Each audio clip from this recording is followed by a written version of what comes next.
잠깐 같이 기도드리겠습니다. 자비로우신 우리 아버지 하나님, 오늘도 저희들을 말씀 앞으로 인도해 주신 것을 감사합니다. 이 시간 주 성령께서 함께 해주시고 이 말씀이 우리 마음에 교훈이 되도록 도와주시고 주 성령님의 도우심으로 이 말씀이 영혼 깊이 새겨지도록 역사해 주시고 도와주옵소서. 그리고 주 안에서 열매 맺는 귀한 삶이 될 수 있도록 도와주옵소서. 오늘 모든 시종 주 성령께서 함께 해주시고 우리에게 합당한 은혜를 허락해 주옵소서. 말씀을 증거하는 사람, 또 듣는 모든 사람들의 마음을 붙잡아 주시옵소서. 우리 구주 예수 그리스도 이름으로 기도하옵나이다. 아멘. 우리 성경 시편 37편 찾겠습니다. 37편 22절입니다.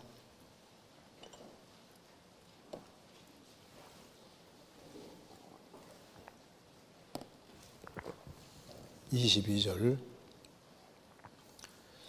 제가 읽겠습니다. 주의 복을 받은 자는 땅을 차지하고 주의 저주를 받은 자는 끊어지리로다. 29절 의인이 땅을 차지하며 거기 영영이 거하리로다. 34절 여호와를 바라고 그 도를 지키라. 그리하면 너를 들어 땅을 차지하게 하실 것임이라. 악인이 끊어질 때 내가 목도하리로다. 거기까지입니다. 자, 우리 오늘 시간에는 여기 시편 37편 22절에 나와 있는 말씀대로 주의 복을 받은 자는 땅을 차지하고, 자, 이 제목으로 좀 생각을 해보겠습니다. 성경에 참 아름다운 표현이 많이 있는데 주의 복을 받은 자, 참 이 표현이 얼마나 아름답습니까? 마태복음 25장에서도 내 아버지께 복받을 자들이요, 내 아버지께 복받을 자들이요. 여기도 주의 복을 받은 자, 이게 예상에서 주의 복을 받은 자가 있는 겁니다. 그 22절 다시 보면은 주의 복을 받은 자는 땅을 차지하고 주의 저주를 받은 자는 끊어지리로다. 주의 복을 받은 자, 주의 저주를 받은 자, 둘로 성경에 딱 구별시켜 놨습니다.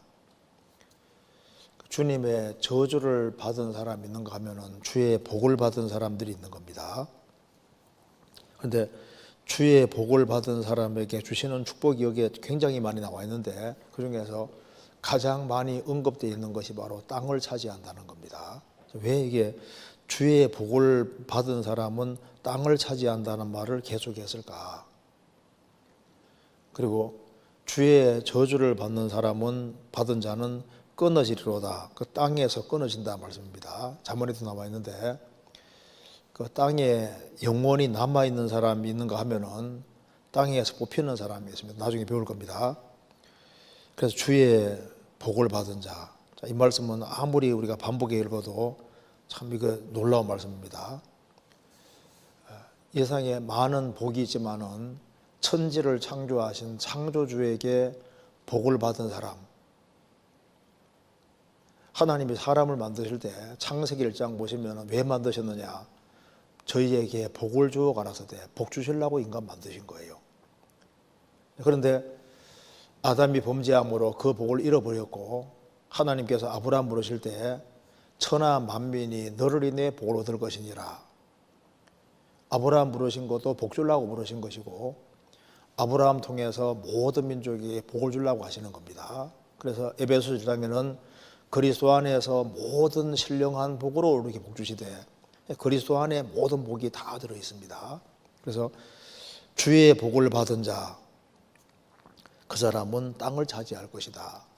여기 땅을 차지한다는 말이나 기업을 차지한다는 말 똑같은 말입니다. 시편 37편 18절. 여호와께서 완전한 자의 날을 아시니 저희 기업은 영원하리로다. 온유한 자는 복이 있나니 저희가 땅을 기업으로 받을 것이며, 예수님 말씀하신 대로 온유한 자는 땅을 받을 것이다. 땅을 기업으로 받을 것이다. 여기도 여호와께서 완전한 자의 날을 아시니 저희 기업은 영원하리로다. 여기에 완전한 자의 날을 아시니 이렇게 말했는데, 그 날을 아신다는 이 날이 영력본에 보면 데이즈, 복수로 되어 있습니다. 물론 원어에도 복수로 되어 있습니다. 그러니까 구원받은 사람을 여기 주의 복을 받은 자, 완전한 자, 성도, 의인 여러 가지로 표현하고 있는데, 여호와께서 완전한 자의 날을 아시나니, 여기 완전한 자,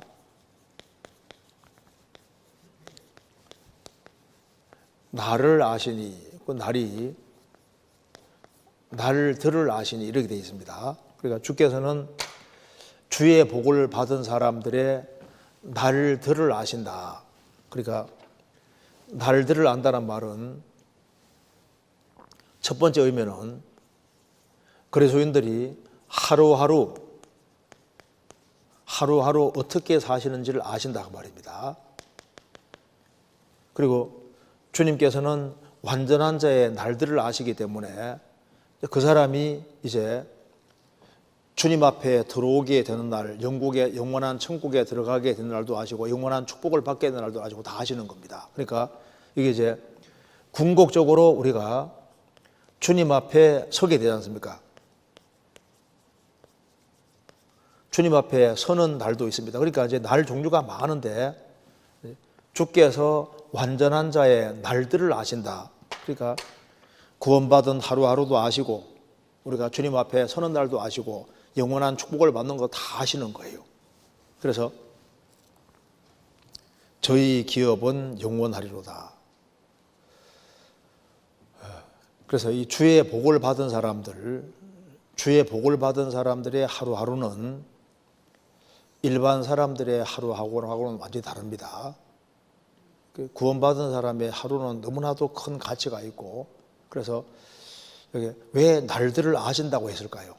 그 구원받은 사람의 하루하루가 정말 중요한 날들이기 때문에 이렇게 말을 하고 있는 겁니다. 신명기 33장 찾겠습니다. 신명기 33장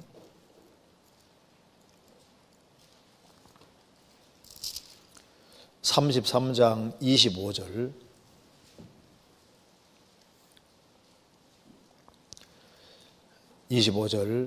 내 문 빗장은 철과 놋이 될 것이니 내 사는 날을 따라서 능력이 있으리로다. 내 문 빗장은 철과 놋이 될 것이니, 그러니까 문 빗장이 철과 놋이니까 적이 아무리 공격해도 부서지지 않는다 그 말입니다. 그러면서 내 사는 날들에 따라서 능력이 있으리로다. 여기 날이 나오는데 내 사는 날에 따라서, 여기에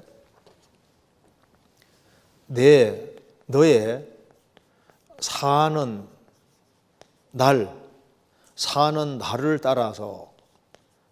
따라서라고 했는데 여기도 날들입니다. 데이즈입니다. 내 사는 날들에 따라서란 말은 비례해서 그 말입니다.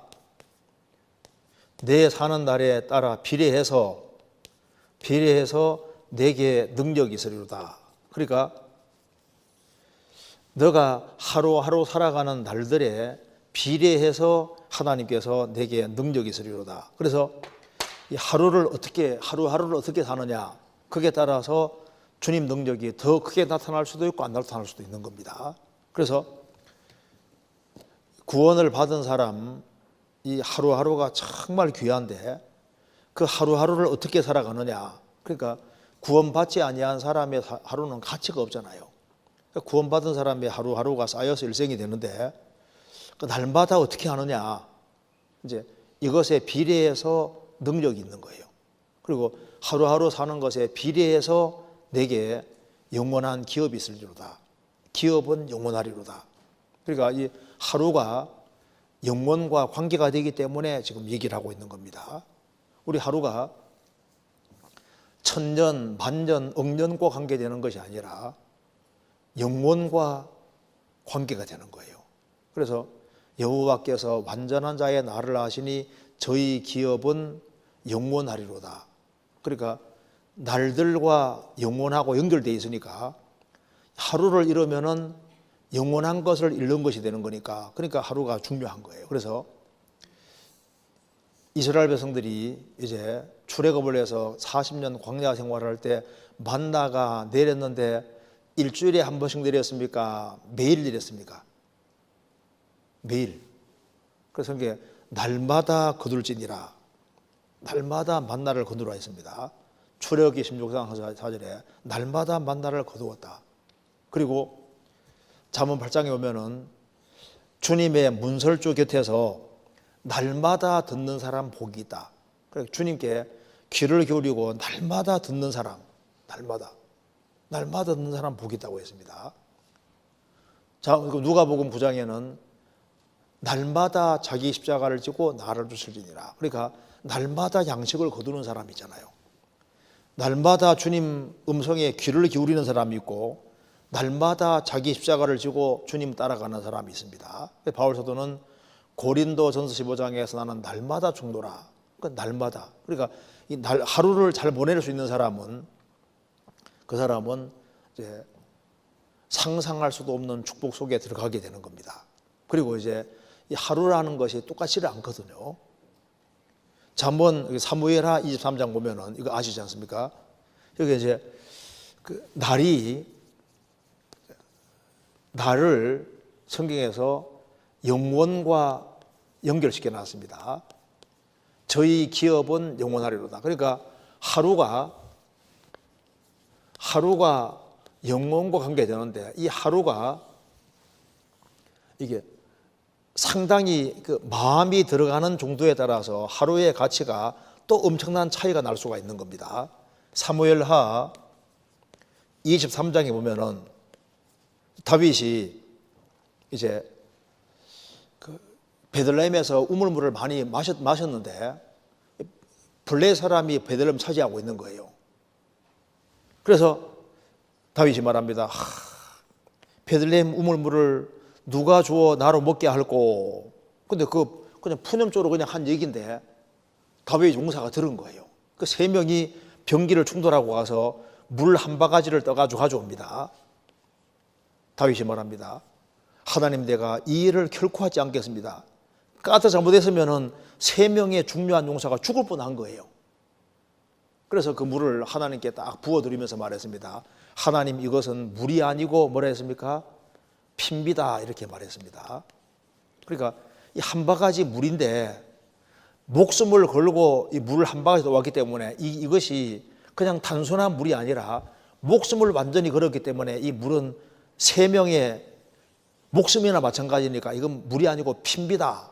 그만큼 가치가 있다 그 말입니다. 그래서 이런 세 명이 목숨을 걸은 이거 엄청난 가치가 있는 것이기 때문에 이걸 하나님께 딱 부어드리잖아요.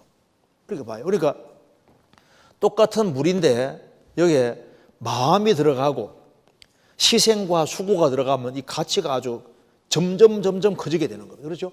그러니까 하루를 살아가는 데 있어서 하루를 마음을 주님께 많이 드리면 드릴수록 가치가 훨씬 커지게 되는 거예요. 그렇죠? 인생을 무조건 길게 산다고 해가지고 가치가 커지는 게 아니라 짧게 살더라도 그게 아주 짧은 시간일지라도 거기에 인생 투자가 잘 되면 아주 어마어마한 가치가 있을 수 있는 겁니다. 제가 성경 보면서요, 그 예수님에게 12제자가 있는데 주님이 가장 가까이 한 제자가 3명이라는 거 아시죠? 누굽니까? 베드로, 그 다음에 이제 야고보, 요한, 이렇게 세 제자가 있는데 12명 중에 주님이 세 제자를 정말 가까이 하셨습니다. 그런데 예수님이 회당장 야이로 딸을 살릴 때도 3명 데려가시고, 변화선상에서 변화되실 때도 3명 데려가시고, 겟세마네 동산에서 기도할 때도 3명 데려가시지 않습니까? 3명 데려갔습니다. 그런데 제일 먼저 순교당한 사람이 야고보입니다. 우리 아들, 보아너게 우리 아들인데, 예수님 죽으시고 부활하신 이후에 8년 동안 주의를 하다가 이제 결국은 제일 먼저 순교를 당합니다. 왜 8년? 더 일할 수도 있는데 왜 8년 만에 들어갔냐 그 말입니다. 그 기록에 보면은 정말 이 야고보가 우리 아들이란 말대로 유대인들이 제일 싫어했어요. 왜? 가장 적극적으로 전도했거든요. 그런 8년 동안 주의를 했지만은 주님 보실 때 너는 합격 이렇게 데려가신 것 같습니다. 그리고 이제 야고보가 죽고 난 이후에 베드로와 요한이 이제 교회의 중심 인물이 되잖아요. 하나님께서 야고보에 대해서 8년 일했지만 주님께서 그 8년 일한 것으로 아주 그 굉장히 크게 생각하신 게 맞을 겁니다. 너는 이 정도면 됐다고 데려가신 것 같습니다. 그러니까 길게 해야만 하는 것이 아니고, 그게 얼만큼 그 마음과 정신과 헌신 들어가냐에 따라서 이 가치가 훨씬 달라지게 되는 겁니다. 자, 그래서 오늘 주의 복을 받은 자에 대해서 좀 배워봐야 되겠는데, 오늘 좀 시간이 조금 길어질 수도 있는데 괜찮을까요? 빨리 끝내면 좋고 조금 길어져도 조금 이해했으면 좋겠습니다. 자, 그래서 오늘 주의 복을 받은 자는 땅을 차지하고, 이 제목으로 좀 말씀드리겠는데, 먼저 주의 복을 받은 사람들은 어떤 자세로 생을 살았느냐, 그걸 먼저 생각을 해보고, 주의 복을 받은 사람들은 이제 주님의 축복을 받는 게 쭉 나와 있는데, 축복을 받는 것 중에서 제일 강조한 것이 땅을 차지하는 것으로 되어 있다고 말입니다. 그 땅을 차지한다는 게 도대체 무슨 뜻인지, 그리고 이제 땅을 차지하기 우리가 어떻게 해야 될지 이런 걸 한번 같이 생각을 해보겠습니다. 자, 시편 37편 찾겠습니다. 자, 주의 복을 받은 사람들은 어떻게 살아가느냐, 그걸 먼저 생각을 해봅시다. 시편 37편 1절입니다. 행악자를 인하여 불평하여 하지 말며 불의를 행하는 자를 투기하지 말지어다. 저희는 풀과 같이 속히 배임을 볼 것이며 푸른 채소같이 쇠전할 것이미로다. 그리고 7절입니다. 여호와 앞에 잠잠하고 참아 기다리라. 자기 길이 형통하며 악한 꾀를 이루는 자를 인하여 불평하여 말지어다. 부언을 거치고 노를 버리라. 불평하여 말라. 행하게 치우칠 뿐이니라. 주님의 복을 받는 사람들의 자세 중에 가장 첫 번째로 들 수 있는 것은 여기에 몇 번이나 강조하는 게, 첫 번째 강조하는 게 있습니다. 첫 번째 강조하는 게 뭡니까? 1절에 행악자를 인하여 불평하여 하지 말아라. 불평하지 말아라. 그렇게 나와 있죠. 그리고 7절에도 자기 길이 형통하며 악한 꾀를 이루는 자를 인하여 불평하여 말지어다. 불평하지 마라 그랬죠. 또 8절에도 부언을 거치고 노를 버리라. 불평하여 말라. 3번이나 계속해서 말하기를 불평하지 말아라.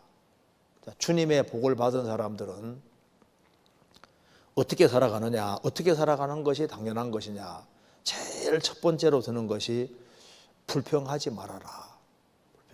그러니까 불평하는 것은 주의 복을 받은 사람들, 성도의 합당한 자세가 아니라는 겁니다. 그래서 구원을 받지 아니한 사람의 두드러진 특징이 뭔지 아시죠? 그게 바로 불평이라는 겁니다. 유다서 1장 보시겠습니다. 유다서 1장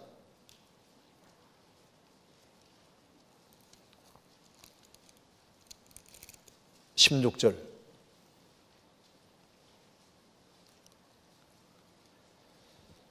(1장 16절) 이 사람들은 원망하는 자며 불만을 토하는 자며 그 정욕대로 행하는 자라. 그 입으로 자랑하는 말을 내며 이익을 위하여 아첨하느니라. 19절에 이 사람들은 당을 짓는 자며 육에 속한 자며 성령은 없는 자니라. 그래서 구원 안 받은 사람의 그 두드러진 특징이 원망하는 거예요. 원망. 그리고 불만을 말하는 게 아니라 불만을 토하는 자며 그랬죠. 불만을 토한다는 게 뭡니까? 그러니까 막 불평불만이 얼마나 많은지 모르는 거예요. 자기 정욕대로 한다고 말입니다. 그래서 의인의 특징, 주의 복을 받은 사람의 첫 번째 특징은 불평하여 말지어다. 하나님의 길을 안 걸어감에도 불구하고 잘 돼가거든요. 근데 나는 진리 가운데 살아가는데 잘 안 된다 그 말입니다. 어떤 경우라도 악인이 잘 돼가는 것에 대해서 세상에 저럴 수 있나고 너무 일낼 필요도 없고 불평불만을 가질 필요가 없다 그 말입니다. 그래서 성도의 기본 자세, 주의 복을 받은 사람의 기본 자세가 불평이 없는 거예요. 불평하지 않는 겁니다. 불평하지 않는다는 게 무슨 말입니까? 범사에 감사한다는 말씀입니다. 그래서 주의 복을 받은 사람의 아주 기본적인 중요 특징이 불평 대신에 감사하는 것이 성도의 주의 복을 받은 사람의 기본적인 특징에 속하는 겁니다. 그래서 불평을 하고 말을 함부로 하고 그것이 이제 성령 없는 사람의 기본 특징이잖아요. 그래서 저희들은 불평하지 아니하고 그리고 입을 탁 다무는 겁니다.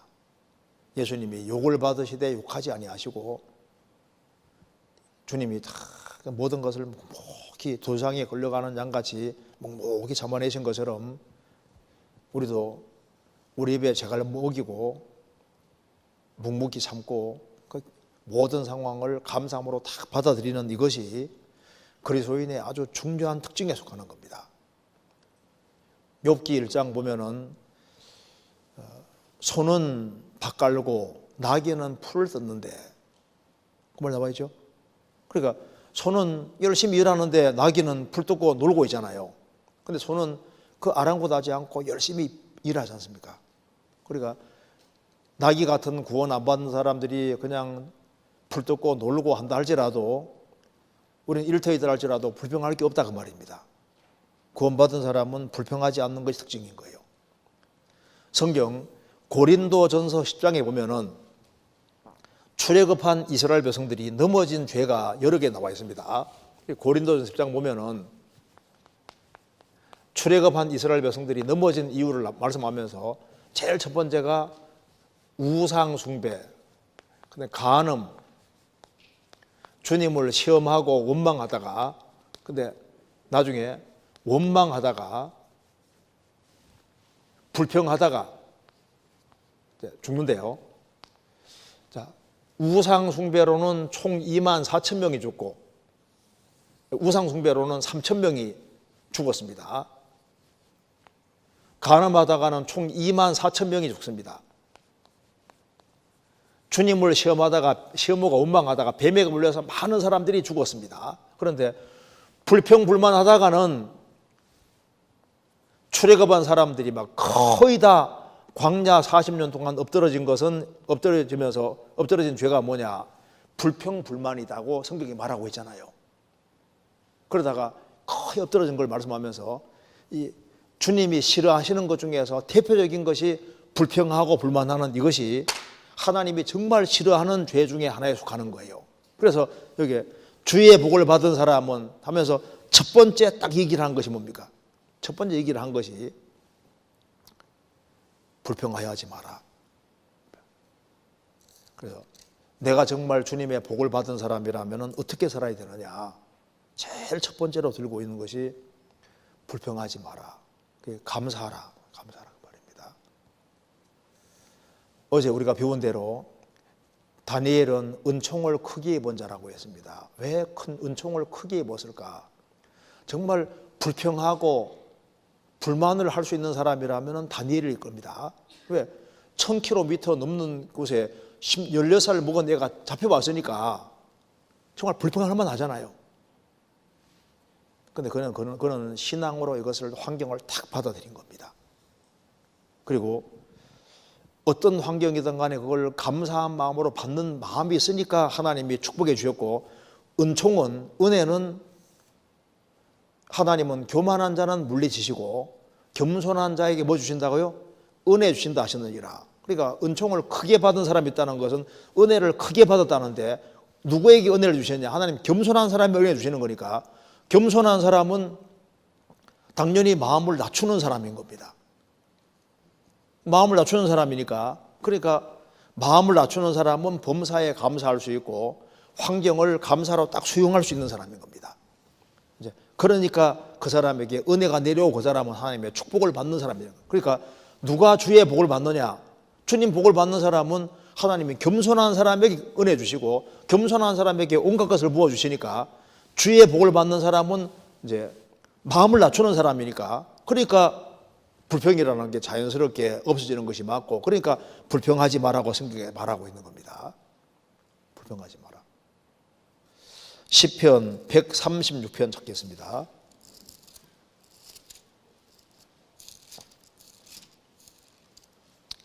1절.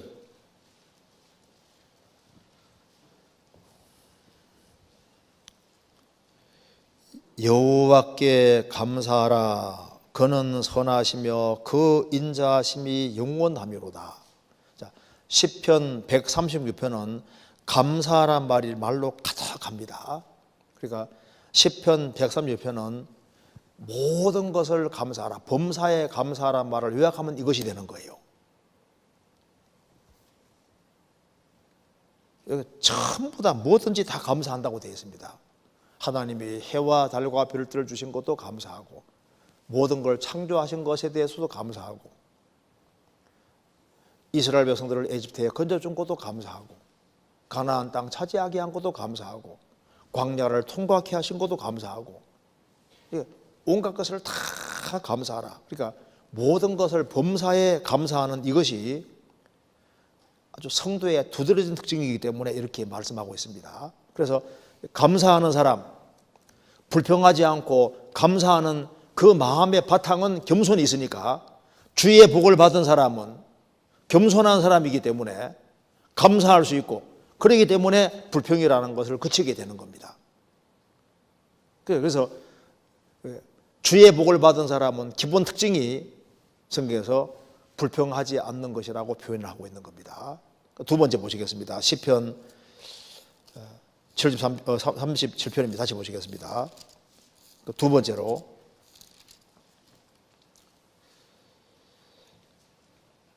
(3절) 여호와를 의뢰하여 선을 행하라. 여호와를 의뢰하여, 제일 첫 번째는 불평하지 말아라, 그 말이 나오고, 두 번째는 뭡니까? 여호와를 의뢰하여. 그래서 주의 복을 받는 사람은 여호와를 의뢰하는 사람이다. 의뢰한다는 것은 하나님을 기대는 걸 가르치는 것입니다. 우리가 죄짐도 하나님께 맡기고, 염려 보따리도 맡기고, 그리고 모든 것을 다 맡기는 겁니다. 여기에 3절에는 여호와를 의뢰하여 라고 했고, 5절에는 너의 길을 여호와께 맡기라. 그러니까 여호와를 의뢰하고, 그 다음에 너의 길을 맡긴다. 자, 이거 보시죠. 무슨 말이냐면은,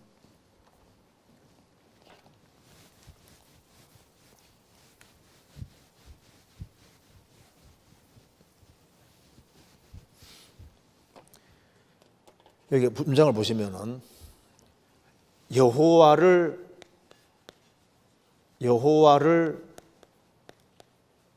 의뢰한다. 그러니까 이제 이건 하나님을 기대고 사는 그 사람이지 않습니까? 하나님을 기대고 사는 걸 말하면서 너의 길을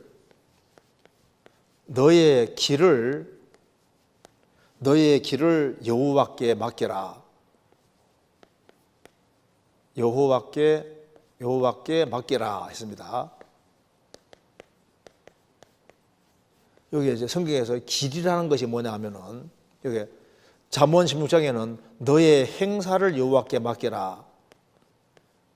행사를 맡기라는 것은 너가 하는 이러저러한 일들을 맡기란 말이고, 너의 길을 맡기라 그 말은 너의 인생, 너의 장래 그 말입니다.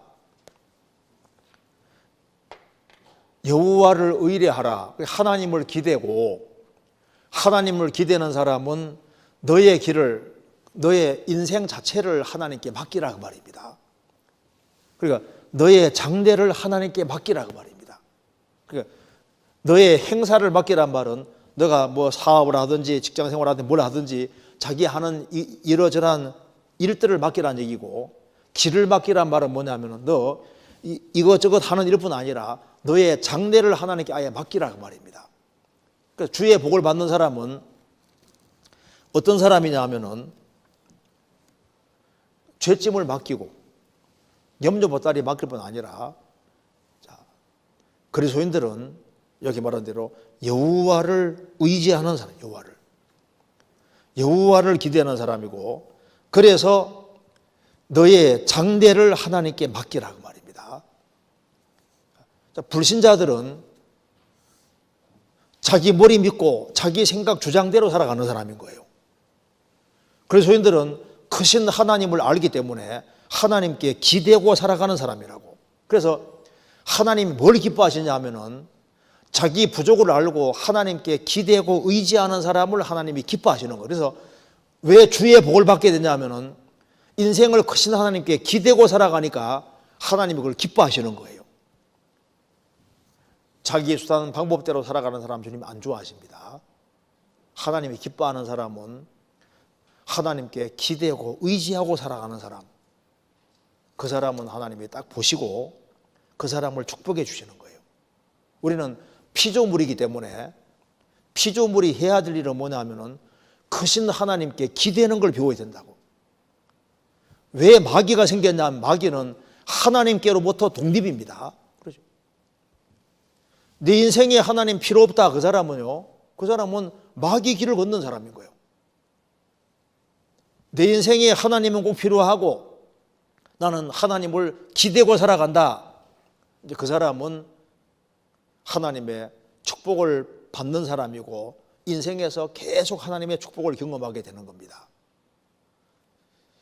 그래서 여호와를 의뢰하여, 그 다음에 4절에 보면은 또 여호와를 기뻐하라. 그러니까 봐요.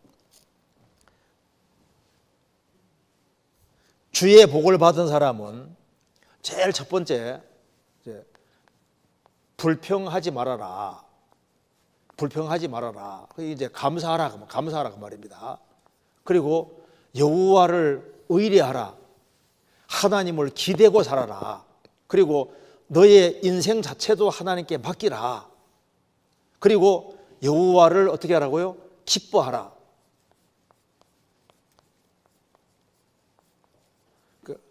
하나님을 기뻐하고 하나님 안에 사는 것을 기뻐하라 그 말입니다. 주의 복을 받은 사람은 하나님을 기뻐하는 사람입니다. 그리고 여기에 주의 복을 받은 사람은 이제 하나님께 기대고 살아가고 하나님을 기뻐하고 살면서, 하나님을 기뻐하면서 세상에서 뭘 하느냐, 그게 3절에 여호와를 의뢰하여 뭘 행하라고요? 선을 행하라. 하나님께 기대면서 땅에 살면서 선을 행하라. 우리가 해야 될 선한 일들이 있는데 우리가 할 수 있는 것을 성실하게 행하는 겁니다. 여호와를 의뢰하여 선을 행하라. 이거 잠깐 접고 잠언 3장 찾겠습니다.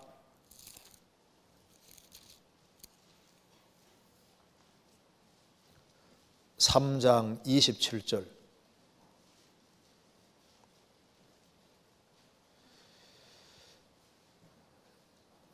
내 손이 선을 베풀 힘이 있거든 마땅히 받을 자에게 베풀기를 아끼지 말며, 내게 있거든 이웃에게 이르기를 갔다가 다시 오라, 내일 주겠노라 하지 말며, 여호와를 의뢰하며 선을 행하라. 너의 손이 선 베풀 힘이 있거든 마땅히 받을 자에게, 나의 도움을 정말 필요로 하는 사람에게 베풀기를 아끼지 말아라.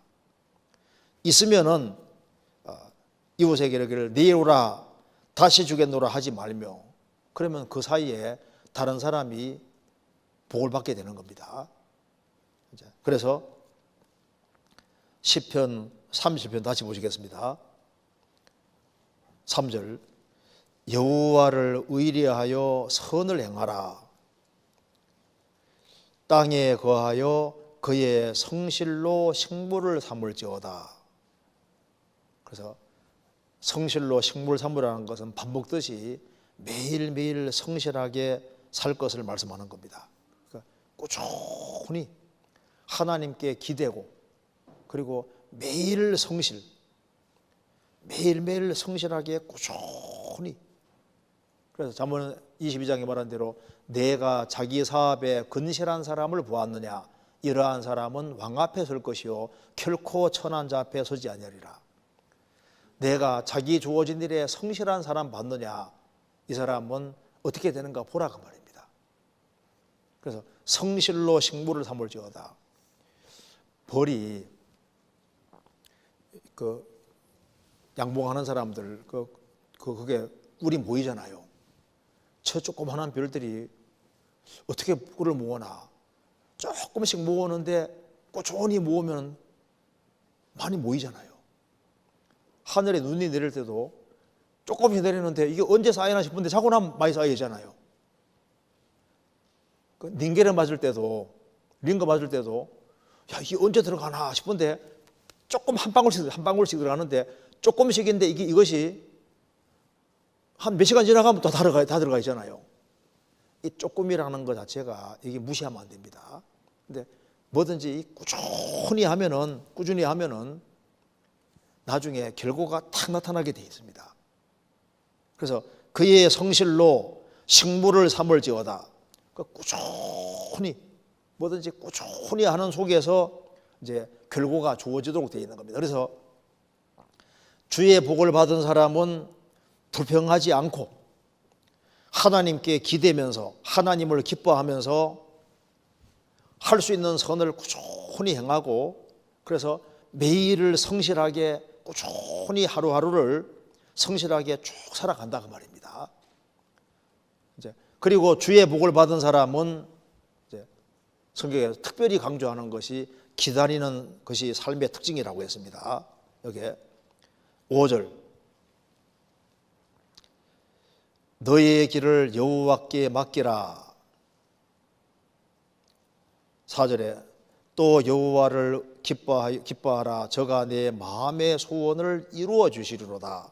너의 길을 여호와께 맡기라. 저를 의지하면 저가 이루시고 내 의를 빛같이 나타내시며 내 공의를 정오의 빛같이 하시리로다. 하나님을 기뻐하면은 내 마음의 소원을 이루어 주실 것이다. 그래서 성경에 말씀하기를 7절입니다. 여호와 앞에 잠잠하고 뭐하라 했습니까? 기다리라. 자기 길이 형통하며 악한 꾀를 이루는 자를 인하여 불평하여 말지어다. 여호와 앞에 잠잠하고 참아 기다리라. 자, 주의 복을 받은 사람은 여기 특징 중에 하나를 여기에 여호와 앞에 잠잠하고 참아 기다리라. 마음에 소원이 있는데 소원 이루어지기 원하면은 기다리라. 기다리는 것이 주의 복을 받는 사람이 아주 삶의 아주 기본 특징에 속하는 겁니다. 기다리라. 그리고 기다리는 사람은 하나님이 정말 축복해 주십니다. 시편 40편입니다. 40편 1절, 내가 여호와를 기다리고 기다렸더니 귀를 기울이사 나의 부르짖음을 들어주도다. 내가 여호와를 기다리고 기다렸더니, 반복적인 것이고 꾸준한 걸 가르칩니다. 하나님은 은혜 주시려고 기다리고 우리는 은혜를 받으려고 기다리는 거예요. 그래서 기다리는 사람은 하나님께서 아시고, 밀물이 있으면 썰물이 오는 것처럼 기다리는 사람은 인생 역전이 반드시 벌어지게 되어 있습니다. 요셉이 10명의 형들에게 팔려서 아주 비참하게 됐지만은 끝까지 기다리니까 요셉이 형들 위로 올라가잖아요. 인생이 이게 뒤바뀌는 거예요. 한나와 브니나가 있는데 브니나가 잘 돼가는 것처럼 보이지만 한나는 눈물로 기도하면서 오랫동안 기다리니까 인생 역전이 이루어져서 한나가 위로 올라가고 사무엘 낳고 아주 위대한 여자가 되잖아요. 기다리는 모든 사람에게 축복이 주어지게 되어 있습니다. 하나님의 심판의 맷돌은 천천히 굴러가기 때문에 악한 자는 아주 승승장구하는 것처럼 보이지만 파멸당하게 되어 있고, 그리고 하나님은 사람 볼 때 더디게 행하는 것처럼 보여도 하나님의 축복도 서서히 굴러가서 축복받을 사람, 기다리는 사람은 정확히 축복이 주어지게 되어 있습니다. 이게 이제 하나님 특징인 거예요. 여호와 앞에 참아 기다리라. 우리 시대 빨리 이 생각 가지고 있으니까 하나님 축복을 잘 못 느끼는 거예요. 농사 짓는 사람도 씨를 뿌리고 1년 농사 기다리니까 거기에 결실이 딱 나타나잖아요. 논농사는 한 1년에 한 100번 정도는 밭에 논에 가 있던다 하더라고. 그러니까 오랜 기다림 속에서 결실이 있게 되는 거예요. 우리 시대 너무 조급하기 때문에, 순간적인 결과를 기대하기 때문에 하나님의 축복을 경험 못하는 겁니다. 여호와 앞에 잠잠하고 참아 기다리라. 그래서 잘 인내하고 기다리는 사람은 그게 이제 주의 축복을 받은 사람의 자세가 되는 겁니다. 그리고 주의 축복을 받은 사람은 시편 37편 다시 봅시다. 16절.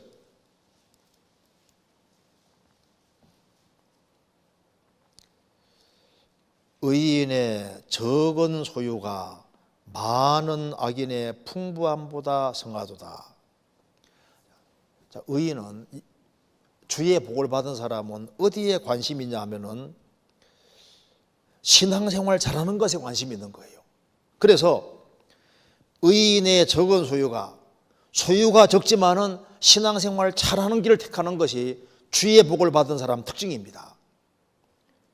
그래서 많은 악인의 풍부함보다 성하다. 악인은 막 풍부하고 막 세상적으로 막 돈도 잘 벌리고 풍부하다 할지라도 의인은 그걸 중요하게 생각하지 않고 소유가 적을지라도 신앙생활 잘하는 걸 택하는, 그것이 아주 주의 복을 받은 사람의 특징에 속하는 거예요. 잠언 16장 찾겠습니다.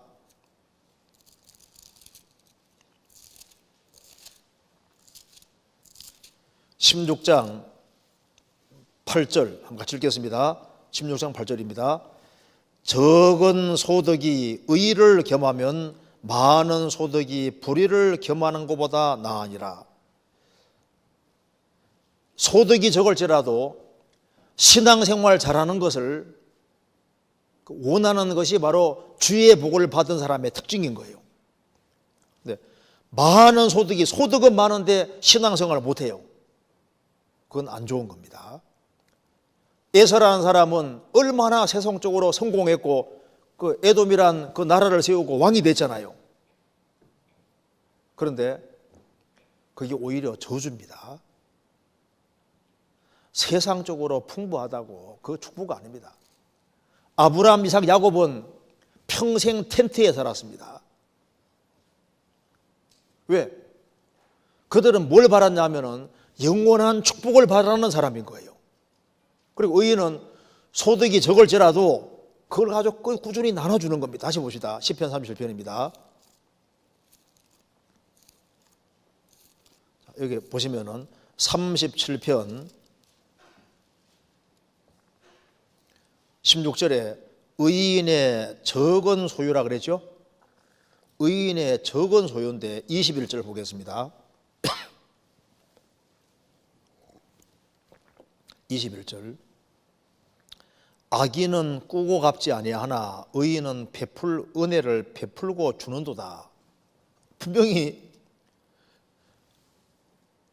의인의 적은 소유가 많은 악인의 풍부함, 악인은 풍부하고 많음에도 불구하고 꾸고 안 갚아요. 의인은 소유가 적어도 은혜를 베풀고 주는도다. 이타적이다 그 말입니다. 왜? 하나님 앞에 한없는 축복을 받았기 때문에 소유가 적어도 그것을 나눠줄 수 있는 그런 사람인 거예요.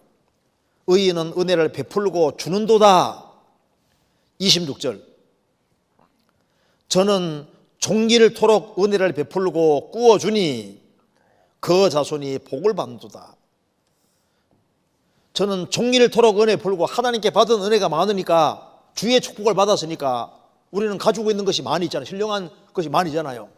그러니까 나눠주고, 또 그 다음에 이제 우리 도움을 필요하는 사람에게 꾸어준다 그 말입니다. 왜? 영혼 건져야 되니까. 그러니까 이렇게 내게 있는 걸 자꾸 나눠주고 하면 주님께서 보시고 그 사람에 계속 채워주세요. 잠언 11장입니다.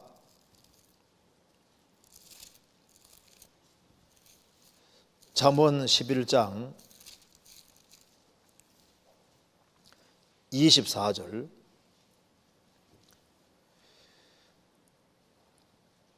흩어 구제하여도 더욱 부하게 되는 일이 있나니 과도히 아껴도 가난하게 될 뿐이니라. 구제를 좋아하는 자는 풍족하여질 것이요 남을 윤택하게 하는 자는 윤택하여지리라. 흩어 구제해도 내 것이 나갔는데 더욱 부하게 되는 일이 있다. 하나님이 계시니까. 우리가 주님 앞에서 바르게 행하면 주님이 채워주세요. 그래서 구제를 좋아하는 자는 풍족하여질 것이다. 남을 윤택하게 하는 자는 자기도 윤택하여질 것이다. 그래서 의인은 자꾸 베풀어 주는 거예요. 자꾸.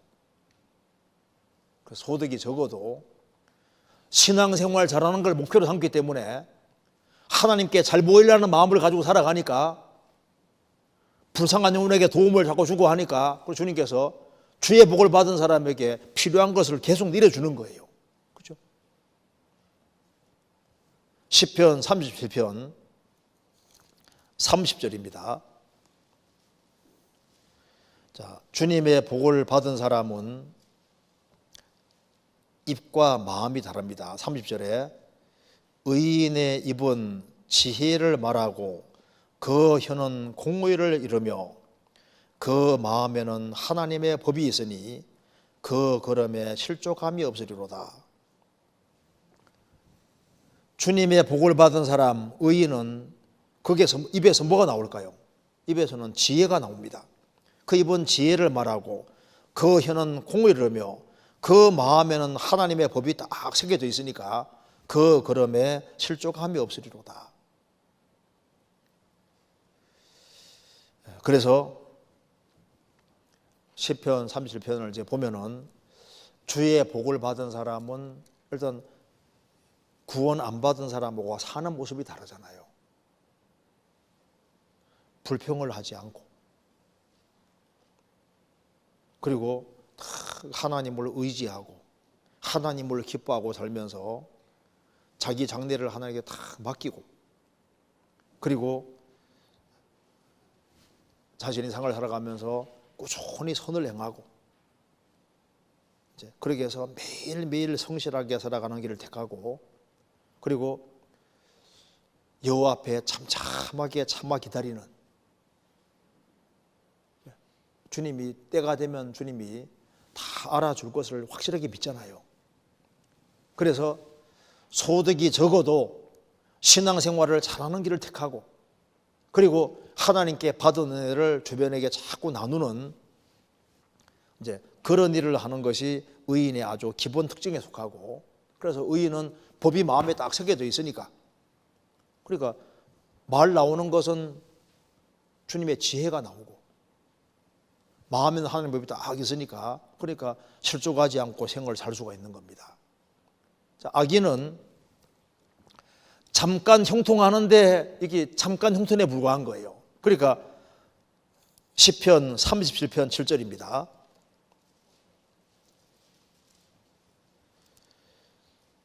여호와 앞에 잠잠하고 참아 기다리라. 자기 길이 형통하며 악한 꾀를 이루는 자를 인하여 불평하여 말지어다. 악인은 하나님의 길이 아닌 자기 길을 걸어가는데 형통하고 잘 돼가요. 악한 꾀인데도 이루어진다 그 말입니다. 그게 잠깐인 거예요. 그리고 의인은, 악인은 많은 풍부함과 소유가 있고 꾸지 않고 갚지도 않고 자기 것을 더 많이 챙기기만 하고 그렇게 하지만은 그 결국은, 악인은 결국은 멸망인 겁니다. 37편 9절입니다. 대저 행악하는 자는 끊어질 것이나 여호와를 기대하는 자는 땅을 차지하리로다. 행악하는 자는 끊어질 것이다. 10절 잠시 후에 악인이 없어지리니 내가 그곳을 자세히 살필지라도 없으리로다. 악인은 잠깐인 겁니다. 15절 그 칼은 자기 마음을 찌르고 그 활은, 악인의 활은 부러지리로다. 17절 악인의 팔은 부러지나 의인은 여호와께서 붙드시는도다. 그래서 악인은 결국 끊어집니다. 28절에 여호와께서 공의를 사랑하시고 그 성도를 버리지 아니하시미로다. 저희는 영영이 보호를 받으나 악인의 자손은 끊어지리로다. 악인뿐 아니라 악인 자손도 끊어진다 그 말입니다. 35절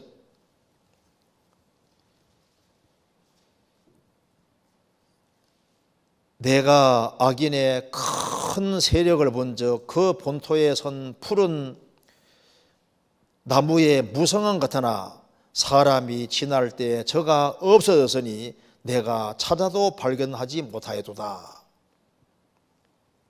38절 범죄자들은 함께 멸망하리니 악인의 결국은 끊어질 것이나, 그 악인은 결국 끊어지는 거예요. 멸망하는 겁니다. 자, 그런데 주의 복을 받은 사람들이 이제 받을 복을 쭉 말씀하고 있는데, 이제 그 중에서 이게 중요한 것이 땅을 차지하는 거예요. 그러면 주님의 복을 받은 사람이 이제 보상이 여기 나와 있는데 어떤 보상이 있는지 봅시다. 33절. 자, 주의 복을 받은 사람은 33절에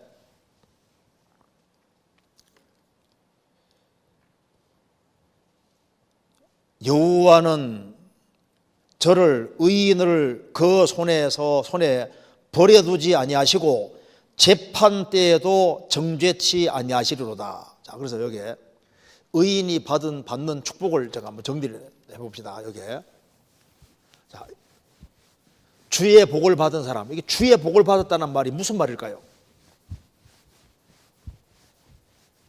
제일 번째, 주의 복을 받은 사람은 제일 첫 번째 여기에 뭐가 있냐면은 여기에 말한 대로 재판 때에도 정죄치 아니하리로다. 그러니까 정죄가, 주의 복을 받는 사람은 뭐가 없습니까? 정죄가 없죠. 정죄. 참 우리가 주의 복을 받았다는 이게 제일 큰 것이 뭐냐면요, 제일 첫 번째는 하나님 앞에 설 때 심판을 받지 않는다. 이 지옥 가는 심판받지 않는다는 게 얼마나 큰 거예요. 그래서 하나님께서 구원을 받은 사람은 자기 죄에 대해서 형벌을 받는 것이 없는 거예요. 시편 찾아보시겠습니다. 34편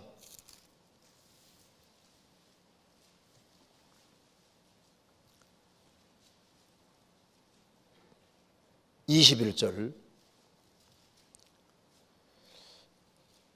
악이 악인을 죽일 것이라 의인을 미워하는 자는 죄를 받으리로다.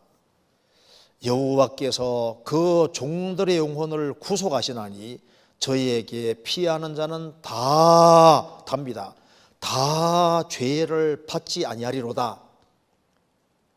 왜 그러냐 하면은 20절에 그 모든 뼈를 보호하시며 그 중에 하나도 끊기지 않아도다. 그 모든 뼈가 바로 예수님이잖아요. 예수님.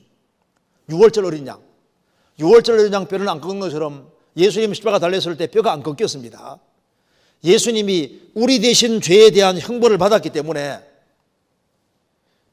여호와께서 그 종들의 영혼을 구속하시나니 저에게 피하는 자는 다 일부가 아니랍니다. 다 죄를 받지 아니하리로다. 비록 죄를 지었지만은 예수님이 대속하셨기 때문에 죄에 대한 정죄를 안 받을 것이다. 주의 복을 받았다는 것이 일단 제일 첫 번째, 심판을 안 받는다. 저를 믿는 자는 심판을 받지 아니하는 것이요, 이것이 주의 복을 받은 사람에게 주는 축복에 정말 중요한 겁니다.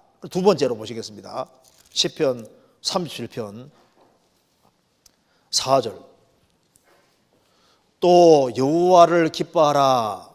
저가 내 마음의 소원을 이루시리로다. 여기 주의 복을 받은 사람에게 이게 뭐 축복이 뭐냐 하면은 여기 말씀한 대로 내 마음의 소원을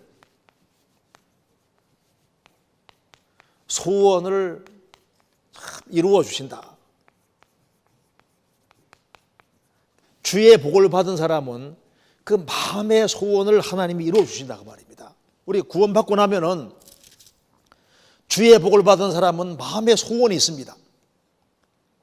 제일 먼저 가족 구원을 소원하는데 가족 구원이 이루어지잖아요. 안 될 것 같은데 가족들이 하나씩 하나씩 구원받아 갑니다. 그리고 우리가 마음속에 소원하는 것이 있는데 돌이켜보면 소원이 하나씩 하나씩 이루어져요.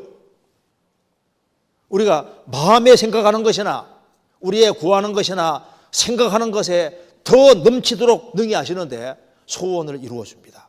그러니까 이게 시간 지나 보세요. 우리가 그리고 소원한 것들이 삶 속에서 하나씩 하나씩 이루어집니다. 주님은 우리 마음의 소원을 아시잖아요. 그것이 이루어져 가는 거예요. 그리고 그 다음 뭐가 있냐 하면은 여기에 4절. 너희의 길을 여호와께 맡겨라. 저를 의지하면 저가 이루시고 내 의를 빛같이 나타내시며 내 공의를 정오의 빛같이 하시리로다. 그러니까 주의 복을 받은 사람은 주님 뭘 해주시냐 하면은 너희의 길을, 너희의 장래를 여호와께 맡기시면 저가 이루시고, 이 무슨 말입니까? 인생을 작품으로 만드신다 그 말입니다. 주의 복을 받은 사람은 주님을 의지하면은 주님이 이루시고, 주님이 이루신다는 말은 뭡니까?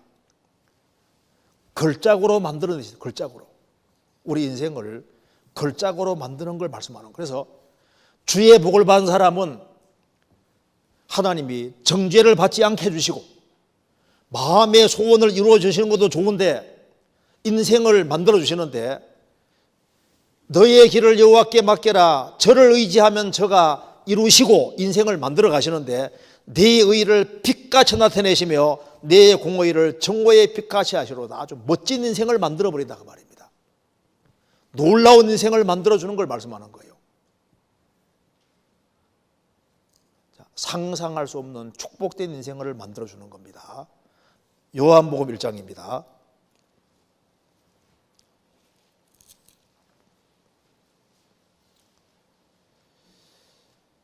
1장 42절.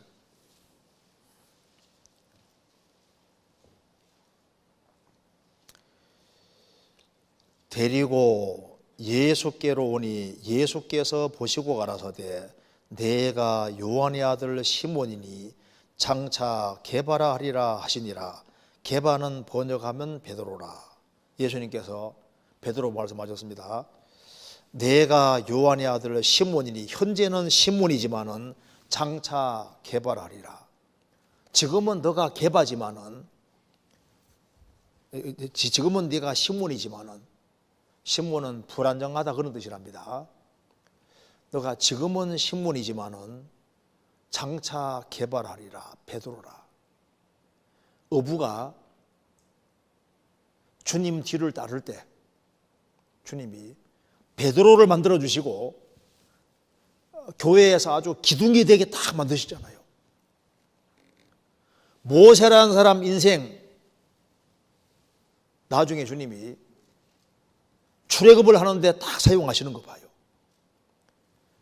인생을 주의 복을 받은 사람, 주님을 기대하고 의지하는 사람은 주님이 인생을 만드실 것을 말씀하신 거라고.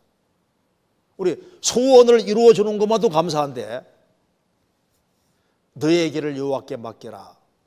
저를 의지하면 저가 이루어지고 주님이 만들어 가신다 그 말입니다. 그래서 에베소 2장 10절에 뭐라 했습니까? 우리는 그의 만드신 바라. 우리의 만드신 바라가 헬라 말로 포이에마라. 포이에마에서 포임시가 나왔습니다. 메스비스입니다. 걸작이다 그 말, 걸작. 우리는 하나님의 작품이다. 걸작이다. 걸작. 제가 그 피카소 그림 있지 않습니까? 피카소가 그림 그렸는데 얼마에 팔렸냐면은 그 알제 여인들이라고 하는 것이 그 얼마에 팔렸냐면은 우리나라 돈으로 계산해 보니까 1967억 4,589만 원에 그림 하나가 1967억 4,589만 원. 피카소라는 사람이 그림 하나 그린 것이. 우리가 뭔가 조각 같은 거 할 때도 작품 만들려면 제일 잘하는 사람에게 맡기는 게 제일 좋은 거예요. 그렇죠? 내 인생을 만들 때 내가 만드는 게 잘 만들까요? 하나님께 맡기는 게 좋을까요? 하나님께 맡기면 하나님이 이것저것 겪게 만들어셔가지고 멋진 작품으로 딱 만드시는 거라고. 그래서 욥기 34장 보면은 하나님이 너의 뜻대로 갚으셔야겠다고 내가 싫어하느냐? 그러면 내가 스스로 택할 것이요. 내가 할 것이 아니니 너 아는 대로 말해보라고 했습니다. 욥은 생각했습니다. 내가 하나님 잘 섬기고 만생동하고 잘 섬기고 이렇게 하다가 주님 앞에 가기 원했는데 갑자기 일이 틀어져 가지고 재산 전체가 날아가고 몸 전체가 병들고 막 엄청난 일이 생기지 않습니까? 왜 내 인생이 이렇게 꼬여야 되냐 그 말입니다. 욥은 이런 인생이 되기를 원치 않은 거예요. 그래서 엘리후가 말합니다.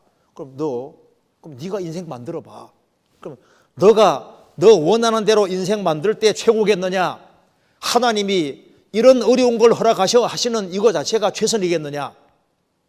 욥이 그냥 형통한 상태로 인생을 끝낸 거 하고 10명의 자녀가 죽가 재산 날아가고 아주 엄청난 어떤 어려움을 겪는 이런 일이 있었는 것이 축복이었냐 보면 어떤 게 더 축복입니까? 욥이라는 사람 인생 속에 이런 아주 기구한 운명이 한번 이렇게 연결되는 것이 더 큰 축복이었잖아요. 그렇지 않습니까? 그러니까 인생은 하나님께 맡기는 게 지혜로운 겁니다. 존 번연이 전도하다가 붙잡혀서 감옥에 들어갔습니다. 제발 전도만 안 하면 꺼내줄게. 나는 나가면 또 전도할 거라고. 그래가지고 10년 이상 감옥에 있게 되잖아요. 그런데 그것 때문에 철로역정 책이 쓰여집니다. 철로역정뿐 아니라 책을 여러 개 썼는데 그래서 그가 밖에 나와 전도한 것보다 감옥에 있으면서 책 쓴 이것이 지금도 계속 영입이시잖아요. 하나님의 뜻대로 인생 만드는 것이 최고 좋은 건가요?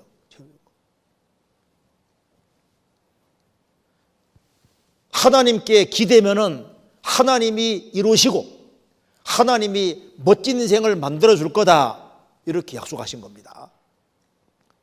성경 보면요 아브라함 인생 보세요. 이게 완전 걸작이거든요.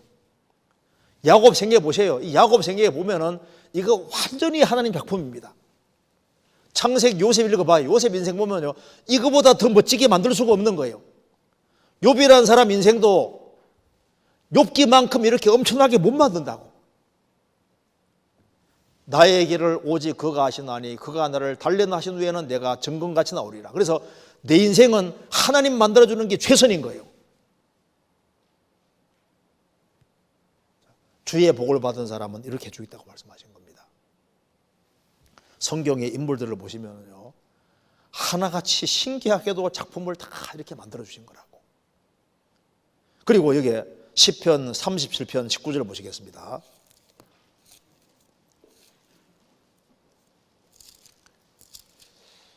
(37편) 19절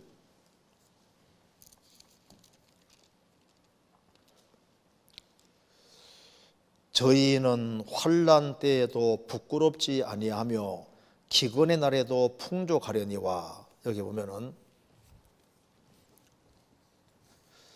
주의 복을 받은 사람은 하나님께서 뭘 주시느냐, 무조건 형통하기만 해주시는 게 아니고, 여기 말한 대로 저희는 환난 때에 부끄럽지 아니하며 기근의 날에도 풍족하려니와.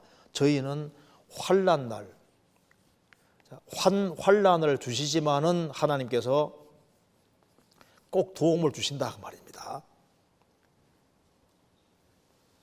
저희는 환난 때에 부끄럽지 아니하며, 그러니까 하나님이 주의 복을 받은 사람을 이끌어 나가실 때 이렇게 평탄하게만 이끌어가는 게 아니라 가끔 이렇게 움푹 패인 곳을 주시고 환난을 주신다 그 말입니다. 근데 환난 주시지만은 또 하나님이 도와주신다 그 말이에요. 특징인 거예요.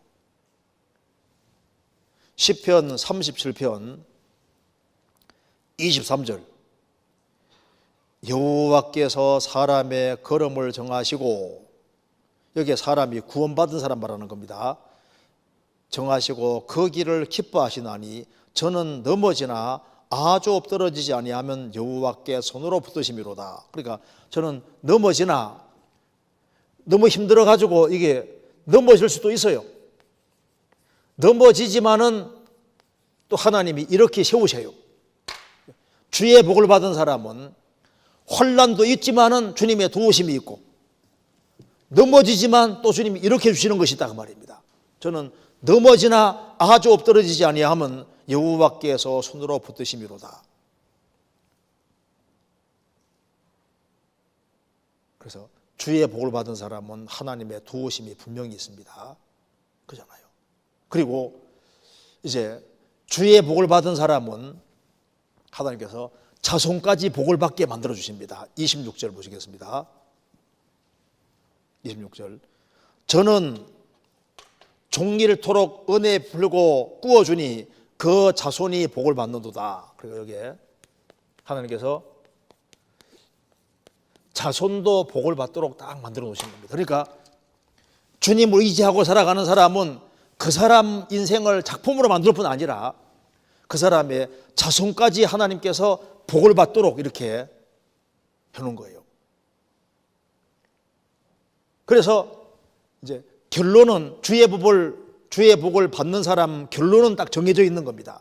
의인의 결국은 화평인 겁니다. 37편 37절입니다. 37절, 완전한 사람을 살피고 정직한 자를 볼지어다. 화평한 자의 결국은 뭡니까? 평안이로다. 그러니까 주의 복을 받은 사람은 주의 복을 받았으니까 보고 나면 약속이 딱 되어 있는 거예요. 자, 그런데 여기에서 분명히 말씀하기를 주의 복을 받은 사람들, 여기 이제 정말 중요한 특징 중에 특징이 뭐냐 하면은 9절 보시겠습니다.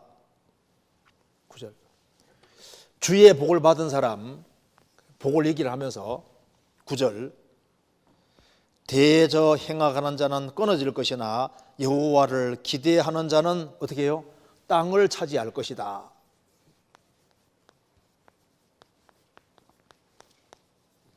자, 주님의 복을 받는 사람, 이 복을 얘기를 하면서 제일 강조하는 것이, 많이 얘기를 하는 것이 이게 땅을 차지한다는 것을 계속 얘기하고 있습니다. 땅을. 그러니까 주의 복을 받는 사람, 다윗은 이거 쓰면서 성령 감독을 기록하면서, 야, 이게 주의 복을 받은 사람에게 주시는 축복을 말하면서 축복이 도대체 뭐냐? 땅을 차지한다고 얘기를 하고 있습니다. 9절에도 분명히 그렇게 되어 있죠. 땅을 차지하리로다. 11절. 오직 온주한 자는 땅을 차지하며 풍부한 화평으로 즐기리로다. 오직 온주한 자는 땅을 차지하며, 예수님께서도 온주한 자는 복이 있나니 저희가 땅을 기업으로 얻는다고 했습니다. 땅. 그렇죠. 또 땅이 또 나와 있고, 그 다음에 22절. 주의 복을 받은 자는 땅을 차지하고, 또 나와 있잖아요. 땅을 차지한다. 29절. 의인이 땅을 차지하며 거기 영령이 거하리로다. 의인이 땅을 차지하며 또 나와 있잖아요. 34절 여호와를 바라고 그 도를 지키라. 그리하면 너를 들어 땅을 차지하게 하실 것이라. 또 땅을 차지하게 하실 거라고 했습니다. 뭔 이게 땅 얘기가 이렇게 많냐 그 말입니다. 자, 마태복음 5장 보세요. 마태복음 5장. 자, 예수님께서 5장에 이제 팔복을 말씀하시면서 5절 같이 읽겠습니다. 온유한 자는 복이 있나니 저희가 땅을 기업으로 받을 것이며 땅을 기업으로 받을 것이다. 자, 이렇게 땅을 기업으로 받는다. 도대체 이게 뭐 땅을 기업으로 받는다는 말을 왜 이렇게 강조하고 있을까요?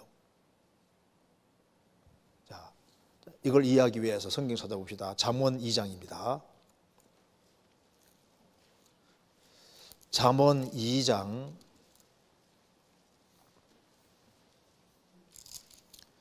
21절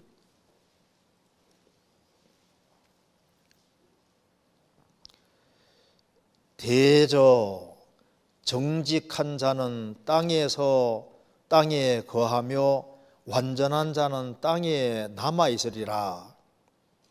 그러나 악인은 땅에서 끊어지겠고 괴율한 자는 땅에서 뽑히리라. 여기에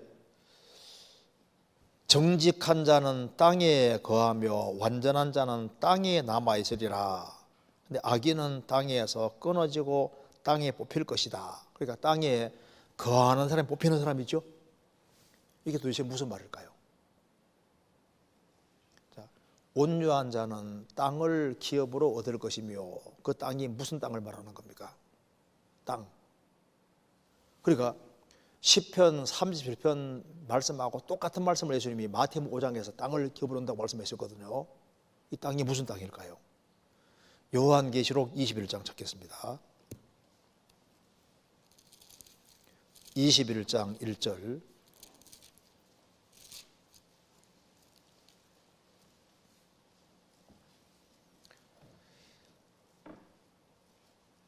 또 내가 새 하늘과 새 땅을 보니 처음 하늘과 처음 땅이 없어졌고 바다도 다시 있지 않더라. 지금 있는 이 하늘과 땅, 이 땅에서 있지 않습니까? 땅 따먹기 하는 식으로 나는 막 몇천 평, 막 몇만 평 땅 가지고 있다고 이렇게 하는 사람 있지 않습니까? 땅. 그런데 그거는 천지가 없어지는 거니까 이 땅에서 뭐 아무리 많은 걸 소유해도 없어지는 거예요.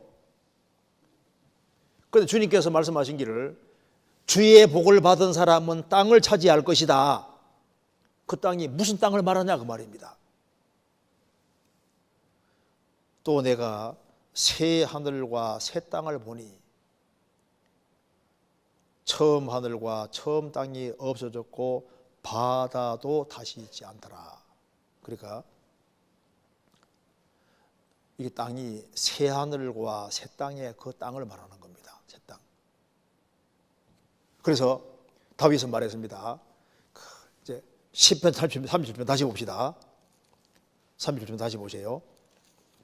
자, 땅을 차지한다고 하면서 땅 얘기를 계속하면서 37편 18절 보시겠습니다. 여호와께서 완전한 자의 날을 아시니 저희 기업은 영원하리로다. 그러니까 땅을 차지하며 땅을 차지한다고 말하면서 이 땅을 차지한다는 말 자체가 보세요.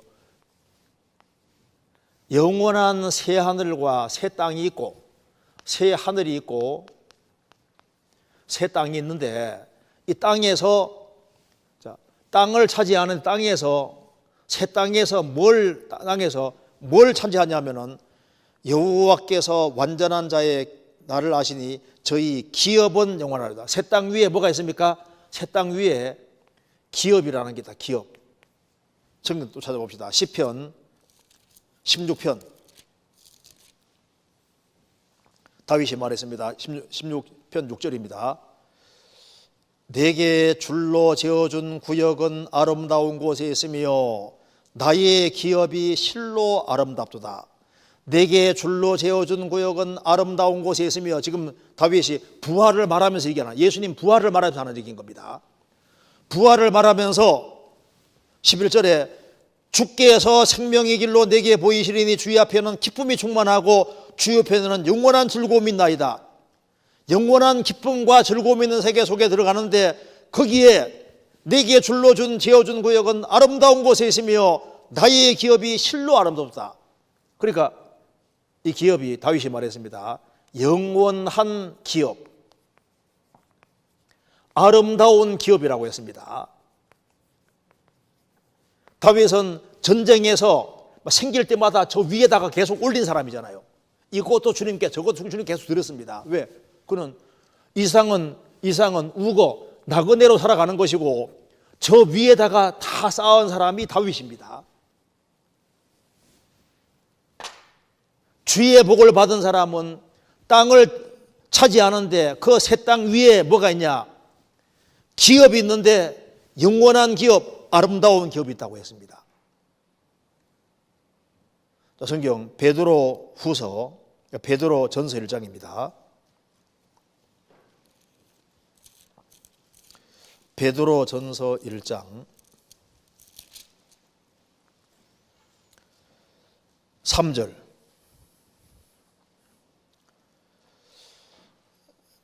찬송하리로다. 우리 주 예수 그리스도의 아버지 하나님이 그 많으신 긍휼대로 예수 그리스도의 죽은 자 가운데서 부활하심으로 말미암아 우리를 거듭나게 하사 산소망 있게 하시며 썩지 않고 더럽지 아니하고 쇠하지 아니하는 기업을 있게 하시나니 곧 너희를 위하여 하늘에 간직하신 것이라. 이런 하늘과 땅 말고 생활의 땅, 천국에 썩지 않고 더럽지 않고 쇠하지 않은 기업을 있게 하신다. 너희를 위하여 땅이 아닌 하늘에 간직하신 것이라. 영원한 기업이 있습니다. 자, 그래서 이걸 좀 구체적으로 좀 생각해 보겠습니다. 자, 여기에 주의 복을 받은 사람은 땅을 차지할 것이다. 자, 그럼 여기에 이제 주님이 이제 이걸 이해시키려고 이 그림자를 많이 만들어 놨습니다. 자, 먼저 출애굽한 이스라엘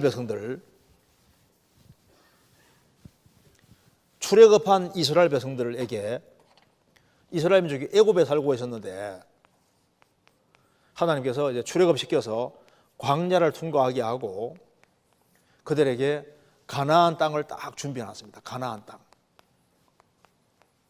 그래서 에집트에서 애굽은 세상의 그림자입니다. 여기서 끄집어내 가지고 어디 주려고 하냐면 가나안 땅을 주려고 하셨고, 이 가나안 땅을 하나님께서 정복하게 하시면서 발바닥으로 밟는 곳은 다 너의 기업이 될 것이다. 그래서 가나안 땅을 차지하라고 했잖아요. 여호수아 1장 보시겠습니다.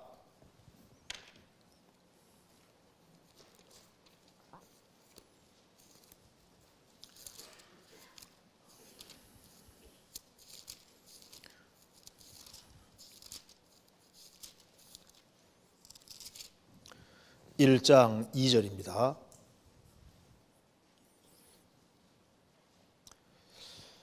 내 종 모세가 죽었으니 이제 너는 이 모든 백성으로 더불어 일어나 이 요단을 건너 내가 그들 곧 이스라엘 자손에게 주는 땅으로 가라.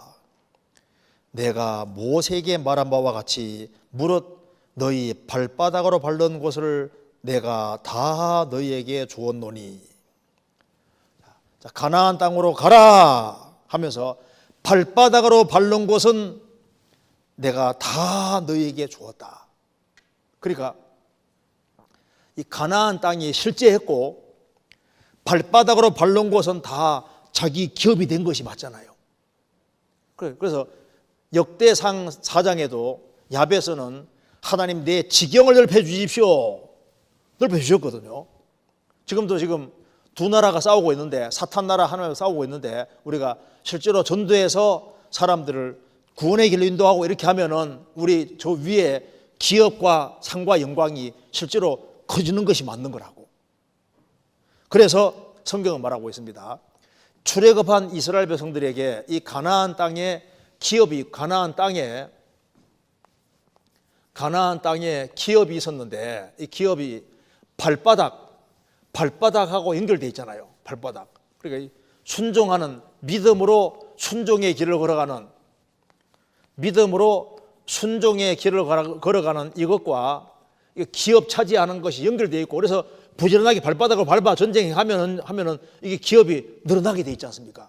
그것처럼 신약 시대 때도 영원한 새 땅에 성도의 기업이 있고, 우리가 그 기업을 분명히 주신다고 성경이 분명히 말하고 있습니다.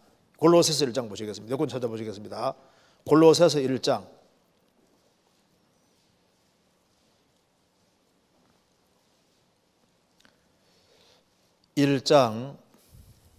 12절.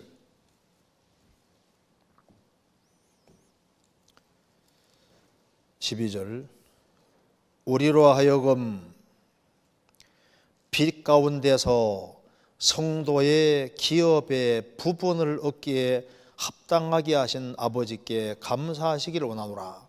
자, 출애굽한 이스라엘 백성들은 그 가나안 땅 기업의 일부를 얻은 것처럼 우리도 땅이 아닌 하늘에 하나님의, 여기 말한 대로 우리로 하여금 빛 가운데서 성도의 기업의 부분을 얻기에 합당하게 하신 하나님께 감사하게 하시를 원하노라. 성도의 기업의 부분, 맞죠? 여기 가나안 땅이라는 기업의 부분을 얻은 지파가 부분을 차지했습니다. 차지하는 것처럼 성도, 신약 시대 구원받은 사람을 위해서 하나님께서 이제 기업을 딱 준비해 놨는데, 그 기업의 부분을 우리가 차지하는데, 순종하는 발바닥으로 밟는 것에 비례해서 주님께서 여기에 기업의 부분을 얻게 해주시는 겁니다.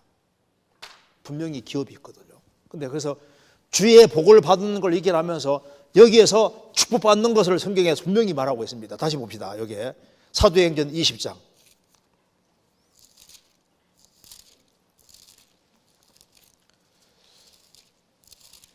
바울 사도도 계속해서 이걸 말하고 있습니다. 사도행전 20장 32절. 지금 내가 너희를 주와 및 그 은혜의 말씀께 부탁하노니 그 말씀이 너희를 능히 든든히 세우사 거룩해 하심을 입은 모든 자 가운데 뭐가 있어요? 기업이 있게 하시리라. 그래서 거룩하심을 입은 모든 자, 무리 가운데서 연결되어서 살면서 기업이 있게 하시리라. 기업이 있는 겁니다. 사도행전 26장 18절.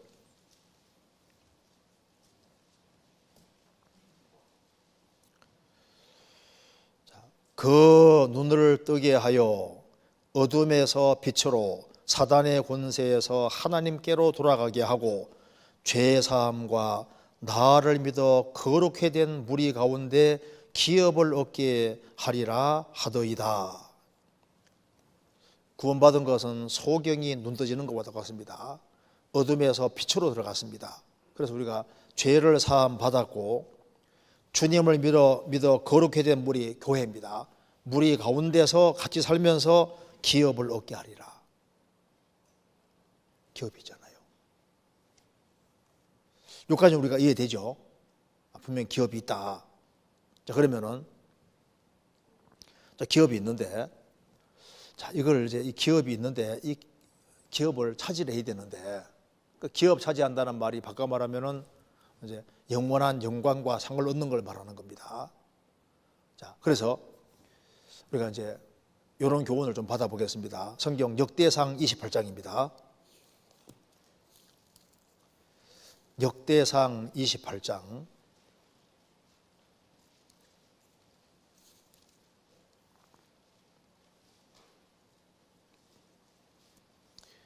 28장 19절.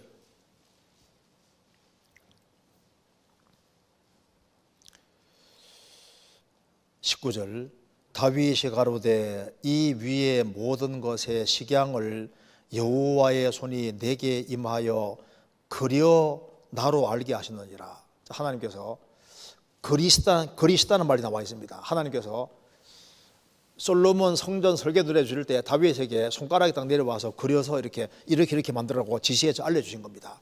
설계도를 딱 그려주셨거든요. 그러니까 하나님이 노아 방주 설계도도 그려주시고 성막의 설계도도 모세에게 딱 보여주신 것처럼 다윗에게도 솔로몬 성전 설계도를 그려서 딱 보여주셨습니다. 그리고 이 가나안 땅을 정복할 때도 그걸 그려서 가지고 오라고 말씀하고, 그려서 또 한 군데 찾아봅시다. 여기 그린다는 말 또 한 번 나와 있는데 찾아봅시다. 여호수아 18장 4절입니다.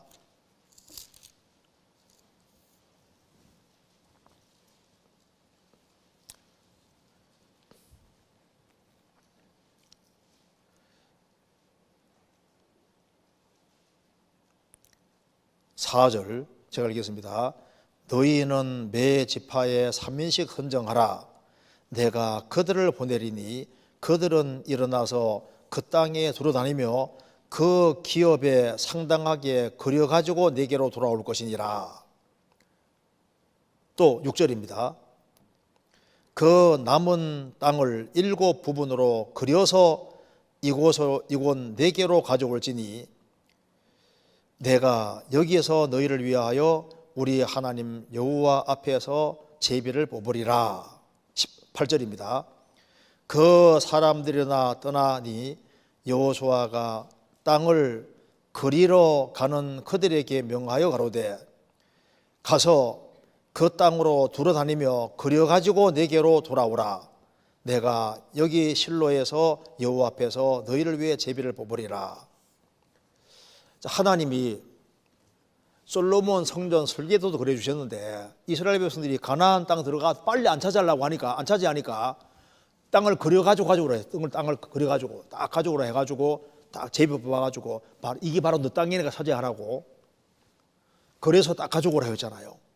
이걸 보면 우리가 주님께서 그려오라고 하셨습니다. 자, 왜 그려오라고 하셨냐면은 봐라, 너희들에게 이렇게 큰 땅이 주어진다고 이게 보여주시는 거잖아요. 왜 이렇게 했냐면 비전을 주시려고 그리우라고 하신 거예요. 그래서 우리도 이 세상 눈에 보이는 건 다 없어지는 거거든요. 없어지는데 왜 주의 복을 받은 사람은 땅을 차지하고 이걸 왜 말하고 있냐면은 너희들이 구원받았으면은 어디에다가 눈을 돌리냐면 영원한 땅과 새 하늘과 새 땅, 천성이 있고 새 땅은 엄청 크잖아요. 새 하늘과 새 땅 위에 천성이 있는데 그 새 땅 위에 하나님이 엄청난 기업과 영광을 준비해놨다 그 말입니다. 그러니까 이걸 차지하라고 주님 말씀하고 있는 거예요. 영원한 영광을 차지하라고 말씀하시는 겁니다. 주의 복을 받은 사람은 정죄 안 받는 것도 좋은 거잖아요. 마음의 소원 이루어 주시고 내 인생이 멋지게 되는 거 다 중요한데 여기에다가 왜 강조를 많이 했냐면은 그리스도인들은 하나님 앞에 주시고자 하는 어마어마한 축복이 있다는 것을, 미래적인 축복이 있다는 것을 지금 보여주고 있는, 미래적인 축복, 상상할 수 없는 축복이 있다 그 말입니다. 그래서 우리가 새해를 시작한 지 이제 얼마 안 된 시점에서 우리가 목표를 한번 확실하게 그려볼 필요가 있는 거예요. 개인의 삶을 그려봐야 된다 그 말입니다. 내가 어떤 삶을 살 것이냐, 그러니까 개인의 목표를 가져야 되거든요. 내가 얼만큼 신앙에서 진보할 것이냐, 내가 그리스도를 어느 면을 닮아야 될지, 내가 얼만큼 성장해야 될지, 이거 내 개인의 신앙 성장에 그림을 그려봐야 할 필요가 있는 거예요. 그렇잖아요. 이제 글을 하나 읽어드리겠습니다. 어느 날 한 목수가 도지사의 의자를 수리하게 됐습니다. 그런데 일하는 태도가 지나치게 꼼꼼하며 세밀해서 옆에 구경하던 사람이 까닭을 물었습니다. 목수는 솔직히 말하자면 언젠가는 내가 이 의자에 앉게 될 날을 생각해서 조금이라도 편안하게 만들어 놓으려는 것입니다 라고 답했습니다. 그런데 신기한 일은 후에 그 목수가 도지사가 됐다는 거예요. 그 자리에 앉았다는 겁니다. 이게 꿈이잖아, 꿈. 가정생활하는 속에서도 내가 어떤 식으로 가정을 만들어 가겠다 꿈이 필요하잖아요. 교회 안에서도 그림을 그리는 게 필요하거든요. 내가 교회 안에서 어떻게 귀하게 쓰임받을 거냐. 나도 좀 더 귀하게 쓰임받고, 어떤 분은요 교회 안에서 이 소망이 있거든요. 나도 한번 집사가 돼봐야지. 나라고 해서 안 될 이유가 뭐가 있냐 하면, 나도 구역장도 돼보고 나도 교회 안에서 임원도 해보고, 그런 꿈 같은 것이 필요하다니까요. 자기 미래를 그려보는 것이 필요한 거예요. 내가 좀 더 귀하게 쓰임 받아야 되겠다, 그런 그림을 그려보는 것이 필요한 거예요. 그렇잖아요.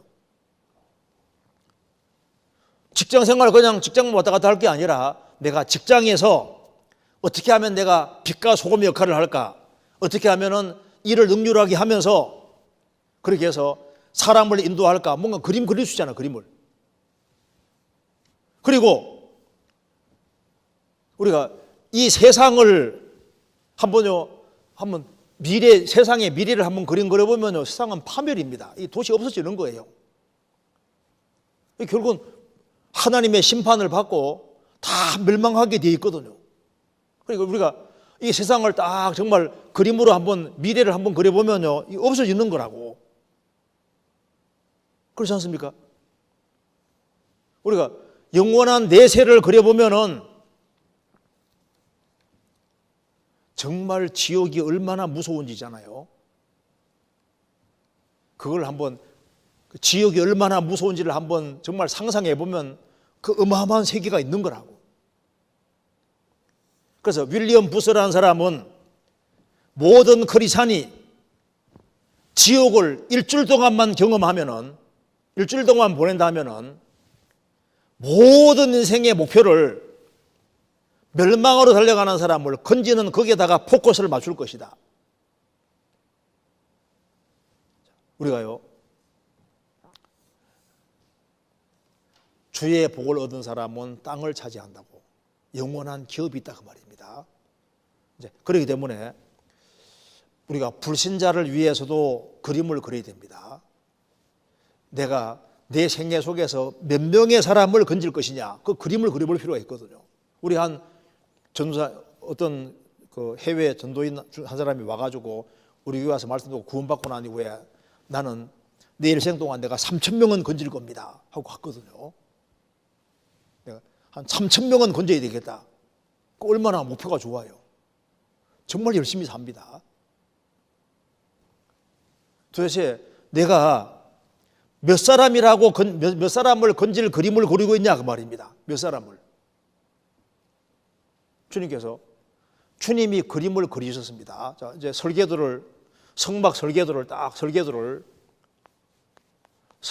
그려오셨는데, 가나안 땅 정복할 때도 가나안 땅 정복할 건 많은데 땅을 정복하지 안 하고 있으니까 왜 머뭇거리고 있냐? 가나안 땅을 가서 보고 이게 얼마나 좋은 땅인지 보고 그려가지고 오라고 말입니다. 그래서 분배해줘가지고 차지하게 하잖아요. 우리가 성경에서 영원한 천국을 보고, 영원한 축복을 보고, 영원한 상을 보고, 내가 하나님 이걸 주려고 하는데, 여기에 상을 차지하는 길이 땅에 사는 거 연결되어 있으니까 영혼을 최대한 많이 건질 계획을 할 필요가 있는 거예요. 계획을. 얼만큼의 사람을 건질 것이냐, 그걸 그려봐야 됩니다. 우리 잠시 후에 그리스도인의 심판대 앞에 설 텐데, 내가 그리스도인의 심판대 앞에 섰을 때 어떤 모습으로 설 것인지를 한번 그려볼 필요가 있습니다. 그죠? 심판대 앞에 서야 되는 거니까. 그리고 주님을 배워야 되는 게 확실한데, 주님을 배울 때 어떤 모습으로 설 것인지를 한번 그려볼 필요가 있는 거예요. 마음으로 서야 되는 것이 맞잖아요.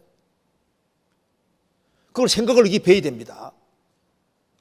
그래서 내가 앞으로 이제 잠시 후에 영원한 세계에 들어가서 영혼을 보내야 되는데 영혼을 어떻게 보낼 것이냐. 우리는 지금 시간 속에 살지만은 이제 영혼 속에 들어가는데 영혼 속에 들어가서 이게 천년, 만년 사는 게 아니라 1억 년 사는 것이 아니라 영원히 사는데 영원히 살 때 어떤 미래를 어떻게 살아야 될지를 생각해서 그 영원한 미래를 반드시 그려보고 자기 영원한 장래를 그려봐야 되는 거예요.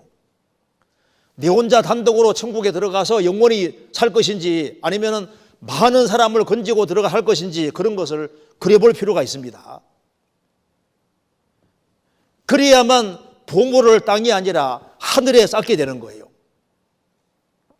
예수님의 비전이 뭔지 아시죠? 예수님 비전은 십자가에 죽으시는 거라고. 왜? 예수님은 죽으러 오셨고 죽어야만 열매를 많이 맺는 걸 아시기 때문에 예수님의 비전은 십자가에 죽는 거예요. 죽는 거. 그 기어코 그 죽잖아요. 죽으시잖아요. 바울 사도의 비전은 무엇일까요? 그는 기어코 로마에까지 가서 전도하는 비전을 가지고 살았습니다. 로마에가 전도하고 목자로 죽잖아요. 느헤미야의 비전은 성벽을 이스라엘 백성을 위해 성벽을 세우는 겁니다. 에스라는 이스라엘 백성들의 신앙을 부흥시키는 그 그림을 그리고 갔잖아요.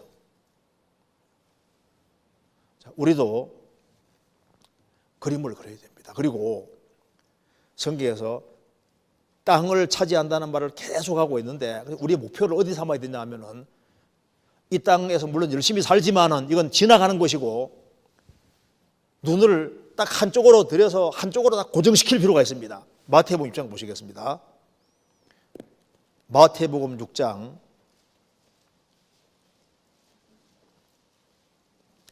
22절.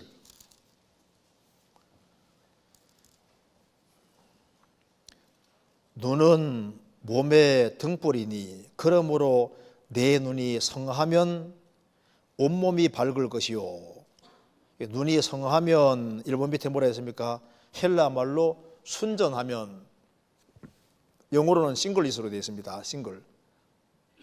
눈이 순전하면 성하면이 하나이면 그 말입니다. 하나란 말은 한 가지만 보기 때문이 아니라 방향이 한쪽으로. 눈이 하나이면, 눈이 성하면, 그러니까 한쪽으로 딱 고정되어 있는 거예요. 한 목표다, 한 목표. 바울 사도도 오로지 한 가지 목표를 위해 살았습니다. 한 가지 목표. 우리 땅에 살지만은 한 가지 목표. 우리 시대에 왜 사람들이 신앙생활 잘 못하냐 하면은 이 땅에 살면서 심플하게 살지 아니하고 사소한 게 너무 많은 거예요. 사소한 것이 이것저것에 얽매여가지고 이런 데 붙잡혀 있어서 눈을 위로 들어서 하나님께서 영원한 새하늘 새 땅에 아주 어마어마한 기업과 상과 영광을 하나님이 준비해 놓고, 그리고 여기에 최대한 이 새하늘 새 땅 여기에다가 지구상에 사는 사람 여기에다가 많이 갖다 놔야 되거든요. 그렇잖아요. 그래 여기에다가 땅에 사는 사람을 여기에다 최대한 많이 올리는 이쪽에다 포커스를 맞춰야 되는데 시간과 에너지와 정력을 필로 중요하지 않은 곳에 다 투자하니까 이 인생을 그냥 막 허비하고 있는 거예요. 시간은 막 지나가는데 사소한 곳에 붙잡혀 있습니다. 그런데 누가 가나안 땅에 들어가도록 했습니까? 출애굽하고 요단강 건너가는 사람. 요단강 건너가는 게 뭡니까? 나는 날마다 죽노라. 그러니까 하나님 앞에 순종하는 사람에게 주님이 꿈을 주시는 거예요. 비전 주시는 거예요. 자기 편한 대로 살아가는 사람은 비전이 안 생깁니다. 그런데 하나님 말씀에 순종해 살아가는 사람, 그런 사람에게는 꿈을 주시고 비전을 주시고 그리고 이 그림을 보여주시는 거예요.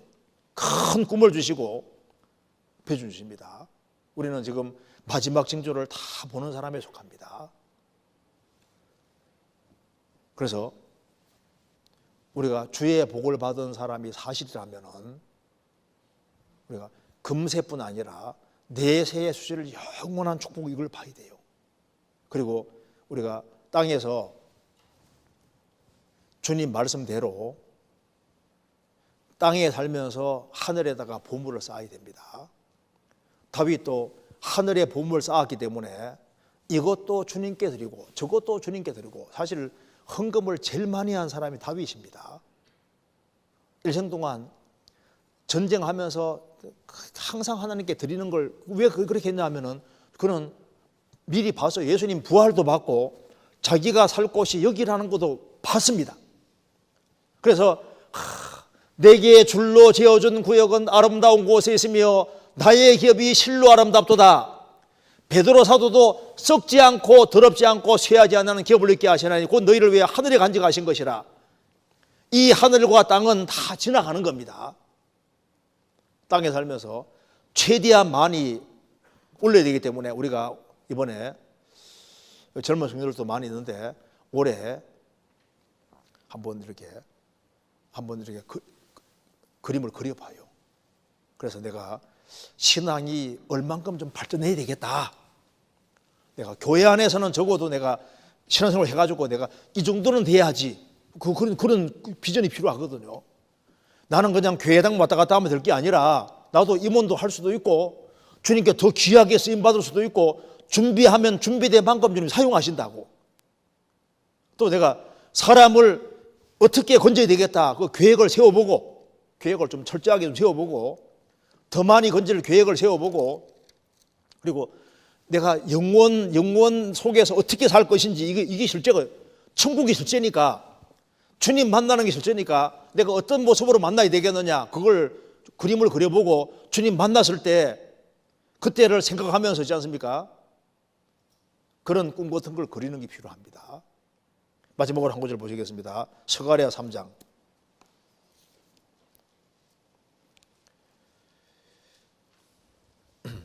스가랴 3장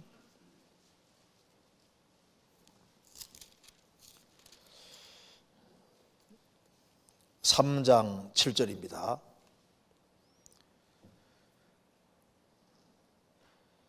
만군의 여호와의 말씀에 내가 만일 내 도를 준행하면 내 율례를 준행하며 내 율례를 지키면 내가 내 지부를 다스릴 것이요 내 뜰을 지킬 것이며 내가 또 너로 여기에 섰는 자들 중에 왕래케 하리라.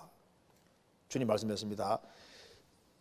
내가 만일 내 도를 준행하며 내 율례를 지키면 내 지부를 다스릴 것이요 내 뜰을 지킬 것이며, 교회 안에서도 귀하게 쓰임받을 것이고, 또 여기 섰는 자들 중에, 주님 앞에 가 있는 섰는 자들 중에 참여케 왕래케 하리라. 영광의 무리 속에 있게 해주겠다, 그 말입니다. 우리가 주님 앞에 서는 것을 자꾸 생각을 해야 됩니다. 우리는 주의 복을 받은 사람이고, 그래서 주의 복을 받은 자는 땅을 차지하고, 그러니까 주의 복을 받은 사람은 영원한 새하늘 땅, 영원한 천국에 관심을 가지고 저기에 쌓는 것을 생각하는 사람이다, 그 말입니다. 무슨 이해되시죠? 여기까지 하도록 하겠습니다. 같이 기도하시겠습니다. 자비로우신 우리 아버지 하나님, 저희들을 젊은 시절에 불러주시고 주님의 멍에를 메고 또 주님을 배우며 살게 해주신 것을 감사합니다. 주님께서 지혜와 총명과 능력을 주시고 근신하는 마음을 주셔서 이 험악한 세상에서 주님을 의지하고 살 수 있도록 도와주시고 30배, 60배, 100배 또 그 이상 결실하는 귀한 삶이 되도록 도와주옵소서. 고마우신 우리 구주 예수 그리스도 이름으로 기도하옵나이다. 아멘.